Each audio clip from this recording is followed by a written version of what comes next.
En Paraguay, cada 8 días, una mujer es asesinada por su pareja o expareja, mientras que una mujer es violentada sexualmente cada 9 horas. Mañana se recordará el Día Internacional de la No Violencia contra la Mujer, por eso luzco el lazo naranja. Hoy un grupo de estudiantes se manifestó frente al Ministerio de Educación.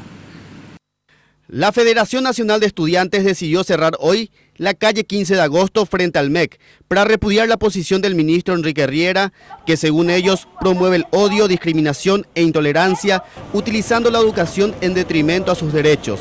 Reivindican la información científica sobre sexualidad de calidad laica, como exige el Código de la Niñez y Adolescencia. Estamos realmente en contra de la resolución de Riera que prohíbe educación sobre estos temas. Nosotros exigimos la educación integral de la sexualidad con perspectiva de género y libre de violencia. No puede ser que nos estén llevando hacia la ignorancia y ante todos estos casos que están presentes. Nuestros propios profesores los que nos acosan. Yo tengo un profesor que ya fue denunciado por acoso de parte de mis compañeras, el colegio en que estoy, y realmente ni siquiera nos enseñan eso y están permitiendo otra vez estos casos de abuso en nuestros colegios.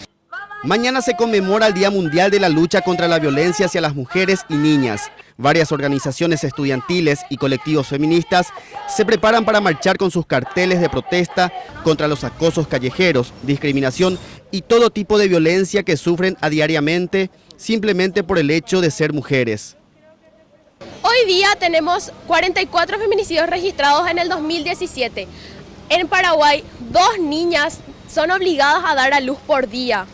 4 niñas sufren de abuso sexual por día y hay más de 4.000 niñas que dejan el sistema educativo porque se embarazan por falta de información y por abuso.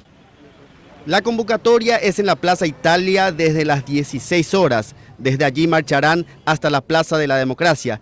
También informan que contarán con guardería de niños y niñas para las mamás y un consultorio jurídico para las mujeres que desean realizar consultas o denuncias.